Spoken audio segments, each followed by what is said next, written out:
I would like to welcome everyone in this room.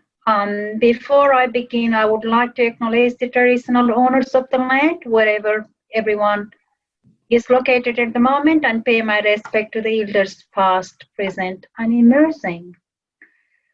So welcome to the second day of the conference and the second sessions of this morning in room C. So we have actually three amazing presentations lined up under educational assessment and evaluations.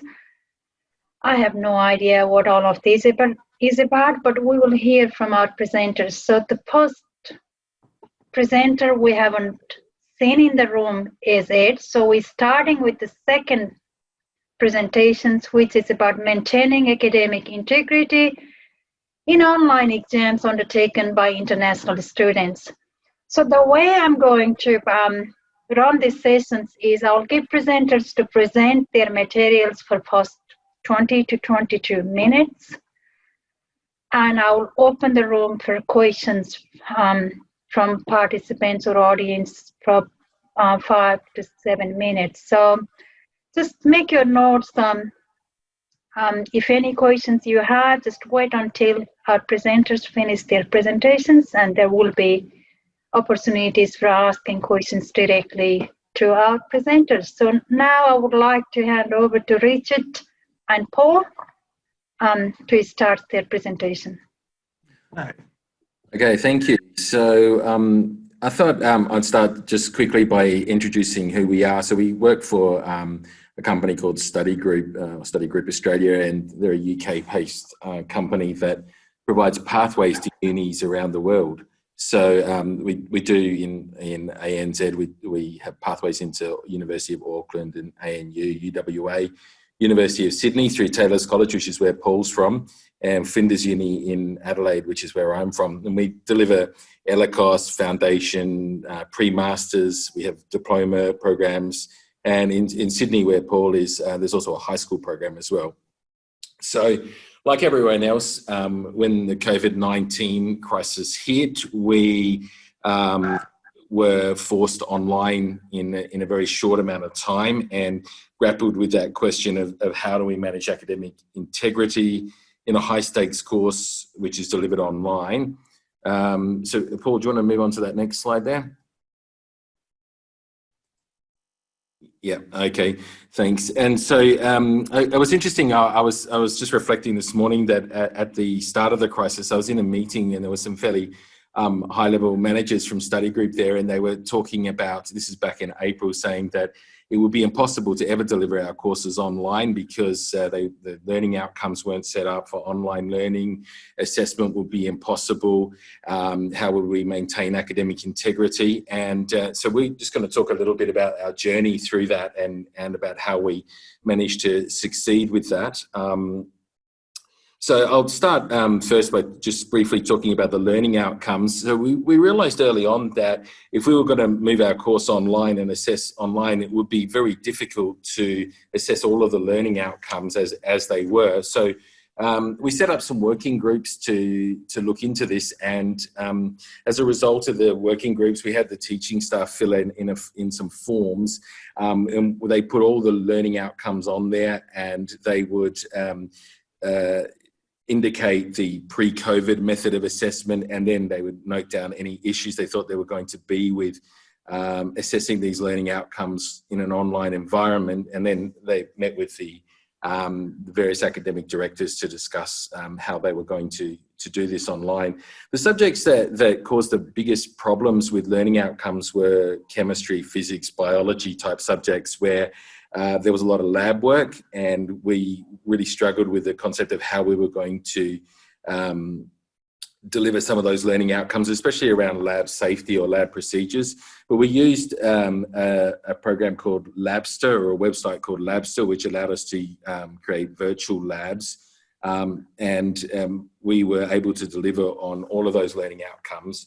Another subject which interestingly caused a lot of issues with learning outcomes was geography, because there are field trips, and it was impossible to do field trips in a virtual virtual world, but we overcame this using Google Earth, and so students did some interesting field trips using Google Earth.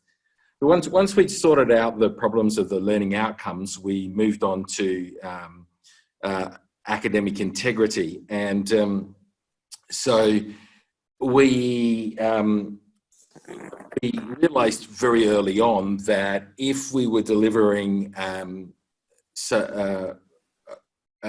assessments online, it wouldn't really matter what technology we used, it was still going to be an open book type exam. So we realized that we were going to have to change our assessment methods to more open book style. So of course, there's lockdown browsers, and we investigated lockdown browsers, but the problem with lockdown browsers, while they're great for limiting communication between students with the device they're using, and while they'll stop internet searches, you don't really know that it's the student taking the test, and you don't know no one else is present. You don't know that they're not using a mobile device to communicate. There's invigilation programs, of course, as well, and we're going to talk about an invigilation program called IRIS, which we selected. But the main problem with invigilation programs, the other ones apart from IRIS, would be safety and privacy issues. So there was a lot of issues around Prop2U that were in the paper where they were talking about security, with students not really being happy that they were being videoed in their bedrooms, and the videos were being stored offshore in other countries. And so there's always a lot of issues around the proctoring software. Paul, could you move on to the next slide? Thanks. So with that in mind, we decided that all of our assessments really needed to be open book where possible. So to achieve that, we looked at a lot of the literature on open book assessment, and we made sure that we had personalized questions where possible. So that meant that we were asking questions that ask the students to incorporate their own experiences into extended answers, which would in theory make it a lot harder for them to be able to source answers from the internet. We abstracted questions and changed them to problem-solving questions, but the problem there was that we found that a lot of the underperforming students struggled to be able to demonstrate what they'd learned, because these ended up being quite higher order questions, and the lower level students, it was difficult to discriminate, say, between a 50% student and a 55% student because of the lack of lower order questions. We randomized questions using our LMS, so it's able to put in random numbers in maths questions, and it could change the order of the questions. Multiple choice could be muddled up. Had different versions of questions, of tests for different students with very small classes. We tried stage submissions as well, but the issue with stage submissions, I think, is that a lot of the literature on academic integrity suggests that it's when there's a lot of short assessments that students tend to engage in contract writing. And so there's always a risk of an increase in contract writing when you're doing that. Then lastly, I'll also just mention the comparison with work done under supervision. And Paul's going to talk a little bit more about how we supervise this writing and other assessment online.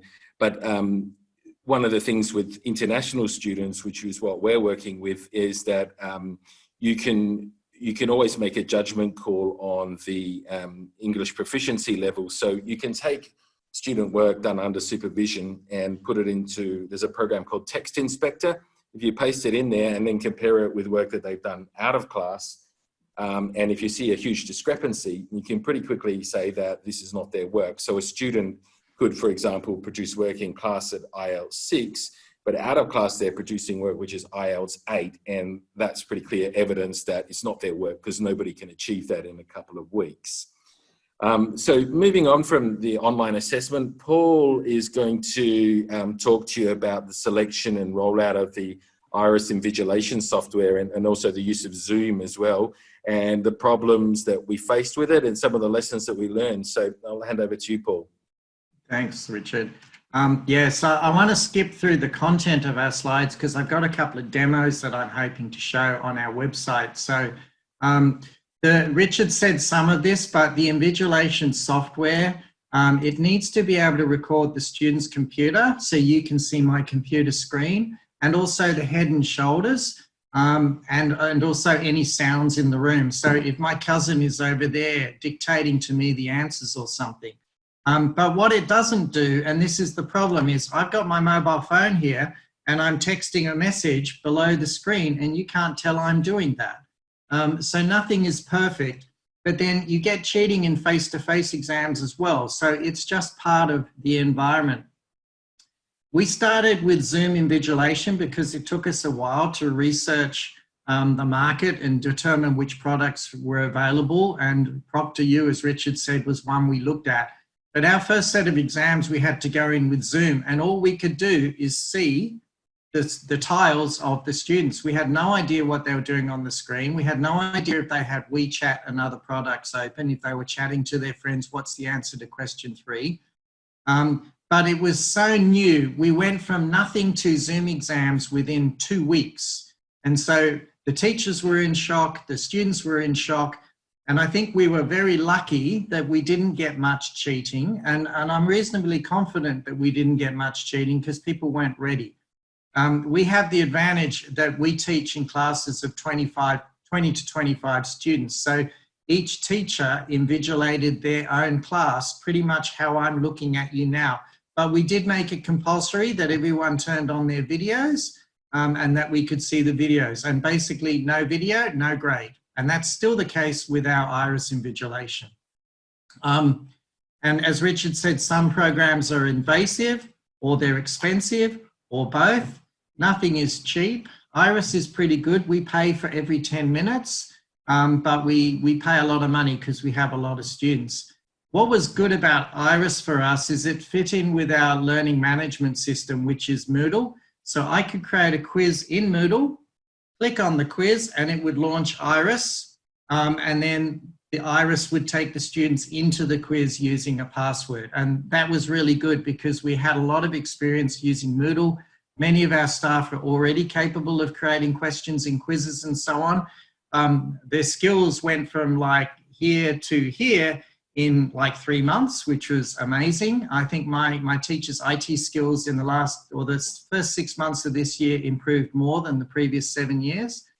So there's good that comes out of COVID. So that was good. And the thing about quizzes is there's a question in their essay where students can type an essay, but we could also handwrite solutions, take a photo with your phone and upload the photo, which is really important for maths. It's very difficult to write maths solutions. It's very difficult to draw graphs or equipment in the sciences. And I'm a physics teacher, so I know that from personal experience. So I'm going to jump out before I go in. We had to prepare our students to use the iris product. You know, we have students who grew up in the digital age. That means they've held this in their hands since they were 3 years old. That doesn't mean they have good IT skills. It's a myth, right? Students have very poor IT skills. They don't know how to use Word. They don't know how to use Excel. They don't know how to critically use Google to search for things. They go to a blog and think that's the law. So we had to put a lot of effort into that. And we also had to teach them academic integrity in the Australian way. Integrity in other cultures means very different things. So paraphrasing, summarizing, referencing another person's work is all really important. And to some cultures, that's not at all important. So we had to do this. So our students complete an academic integrity lesson online. It's a series of pages like a book, and in between the pages are questions to test and elicit understanding. I built a lesson that explains how to use iris, the minimum computer and internet requirements, right? 10 gigabits download speed, I believe, is the minimum, even though iris tells us 1.5 is enough. But your computer needs to be a minimum speed. How to install the software. The fact that you can only use Chrome, and Chrome's not available in China because of their firewalls. So then you can use Microsoft Edge, the Chrome edition, right? and then how to install and update your browser to the latest version, how to install Iris. So I had a lesson that went through all of these processes. We made it compulsory for our teachers to do the lesson so that they could help their students, and we made it compulsory for our students to do the lesson.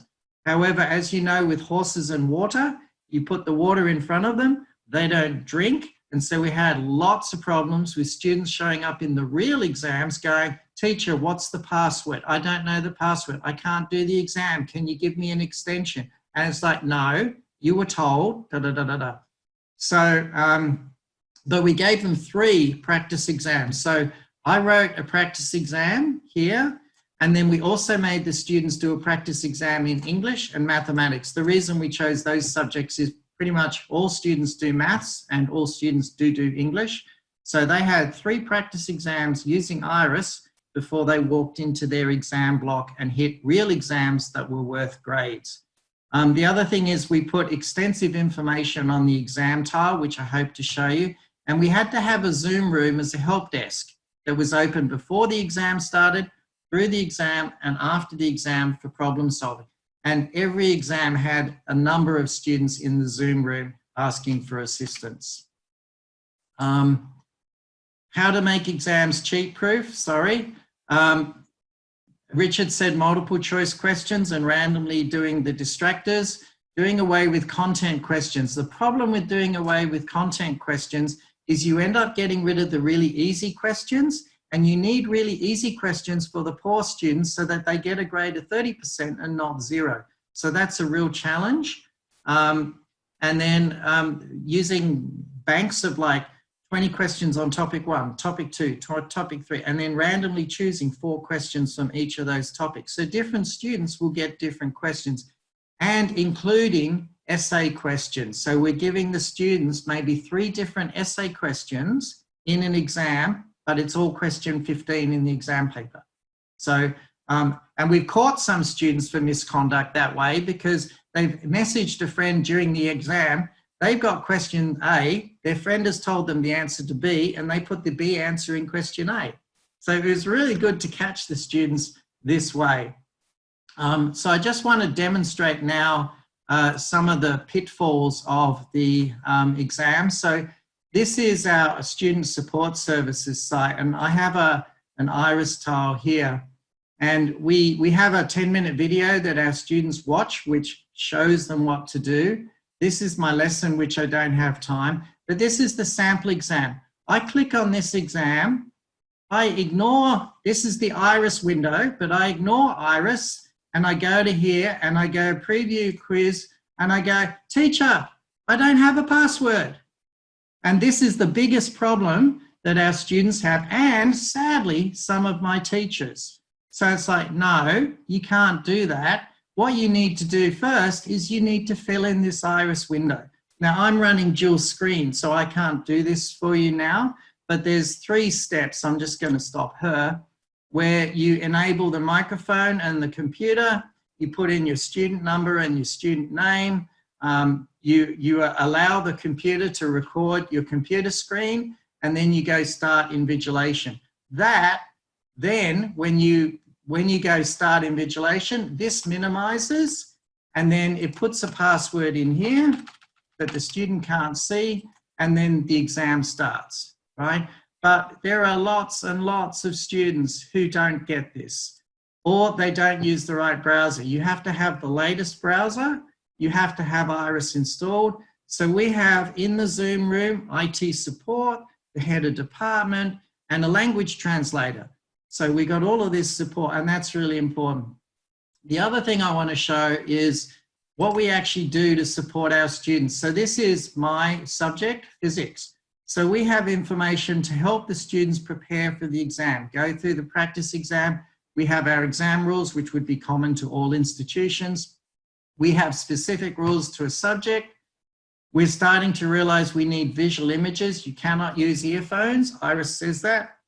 You cannot use WeChat, and there's our exam. And then we've got this whole section, got a problem. What happens if you need a password? I would hope that some of the people could answer that question right now, that I've already demonstrated it. But a lot of students have poor internet, their computer crashes and so on. So here's some solutions here. And at the end of the day, if it fails, come to the Zoom meeting, okay? So they're the things I want to show. And I'll just come back now to conclude. So what we've learned from this, and then we'll ask questions. Students have always cheated in face-to-face exams. So moving online doesn't change that there's cheating. I participate in the International Center for Academic Integrity based out of America, and I'm logged on, and I attended their conference earlier this year. And I read a report from them that they've surveyed the students. Students believe more cheating will occur now that we've gone online than face-to-face. And I think that's probably true. So we have to work harder to keep that cheating down, right? And I think we've done a good job with IRIS and the processes. Invigilation software is not perfect, but it is better than nothing, okay? And the fact that I can observe the student's screen and them and hear sounds is useful. Students are still able to cheat. So I'm busy here cheating on my mobile phone, sending a text message, what's the answer to blah, blah, blah. I've taken a photo and I've sent it. You can't see that I'm doing this except when I do that, right? Can't stop the cheating. However, at the end of the day, design of exams is what's gonna reduce the cheating, which is random questions, question banks, reordering questions, and so on. And ultimately education. So if we can teach students academic integrity and get them to believe in it altruistically, and many of our students do, then we're more likely to win. So I'll say thank you at there, and then let's see, we've got questions.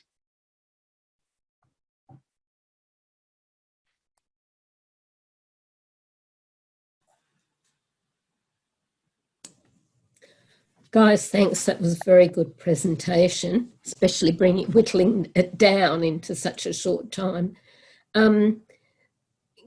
Given that there are lots of systems around, and I think the IRIS one worked very well for study group, have you looked at other ones, some of the overseas ones? There's some in Scandinavia and things. We looked at Wiseflow initially, which is quite an interesting setup, but it didn't really invigilate. It was more of a lockdown browser, and so there was no video of the students actually studying that was taken.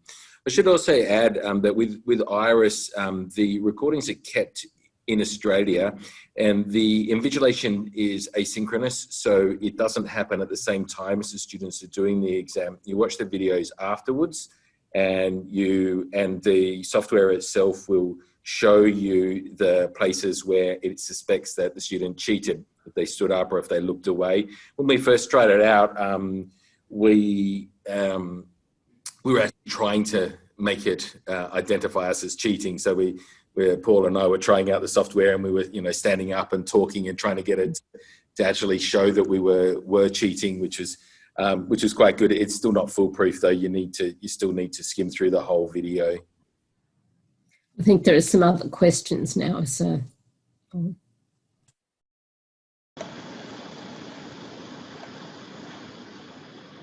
How do we know that cheating is not a problem? Well, when we compared the student marks to the averages that we were seeing prior to the exams, we saw no real difference. We also saw no suspicious activity. We did catch some students cheating. For example, I had one student in a pre-master's program who had just simply looking up the answers on the internet and typing them in, which we were able to see. And it's almost certain that there probably would have been one or two students that did manage to cheat here or there that we didn't identify, but that's, as Paul said, the case with most exams. Paul, do you want to comment a bit more on that? Yeah, we've caught a number of students cheating. I gave the example of answering SAA and the answering SAB question and so on. And there are other factors. We watching, invigilating the videos afterwards, someone's come in and talked.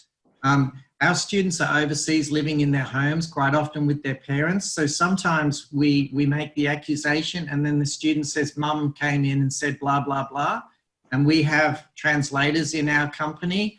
and they can listen and replay the video and say, yeah, that's mum saying what time are you finishing the exam. So we know it's cheating, so we don't get punitive, right? So having recorded videos is actually really powerful, but we do catch students who are cheating and they do get zeroed in the exam. The same with face-to-face.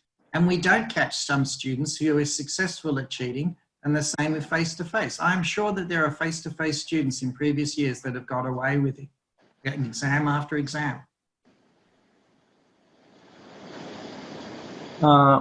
Richard or Paul, thank you for the nice presentations. I have questions. Can I ask you, please? Please. Sure. Yeah, you know, does this IRS software allows to record the desktop of the student? Yes, yes. Oh, so fantastic. So you can see if the student is browsing internet, you can easily see it, right? Yeah, so you can see what everything they're doing on the desktop, and you get a video of the student at the same time. So as Paul was saying at the start, it asks you 3 questions. Can you they turn on their camera? Can they record the desktop? And can they record the sound? And it doesn't work if they've got multiple screens. It doesn't work if they've got headphones in. It just won't start, and then they'll have to unplug those things to get it working. The issue really is that it would be someone having a mobile phone under the desk, or perhaps having cheat notes on the wall behind them. That is the main reason that we still treat it as open book. Okay. How expensive is this software? I believe we've spent $250,000. Paul, do you know how many students we've tested? You're paying per 10 minutes per student per exam. So if you have 100 students doing a 1-hour exam, it's 100 times 6 times 10 minute sessions. So, and we're spending a lot of money on sample exams and so on, but you just have to, I don't know the actual amount per dollar, but I know it's about 6 times cheaper than ProctorU. But ProctorU works by having a person at the other end, whereas Iris is just a video. So it would by necessity be cheaper. I think it's comparable to some of the other products like WiseFlow, but IT is responsible for that. And Richard and So Paul, you've got what, about 1,000 students on the campus there? 2,000. Yeah, and so it would have been 1,000-ish doing the exams. Another thing with ProctorU, we've considered that to be a real waste of money because it was a lot more money. But also, we thought, why would we spend money paying for people offshore to invigilate our students live when we were having to lay off staff locally because of the COVID crisis? It didn't really make sense. Thank you. Thanks, Richard and Paul. Well, so I've got sort of 2 questions here. We were talking about you've got to have the latest browsers and whatnot. Are some of the students more well off, able to afford new computers and stuff? Are they at any advantage to the low socioeconomic students? We have a bring your own device policy that requires a minimum computer and internet as part of what they do. We're a private college preparing students for Sydney University and our other branches for other universities around Australia. So generally we have reasonably financially comfortable students, not always the case. So the equity issues are not really there when it comes to those students. There were a couple of cases that we had of students onshore online when we were still under lockdown that had computer failure, and we were able to lend them a student computer to keep them going. In the students offshore, we found that in the cases of computer failure, borrow one from a friend. Okay, and the second question I had, and you sort of touched on it, how comfortable are the students with this whole process of being recorded? Like, they have to do it, but is there feedback how they feel about it?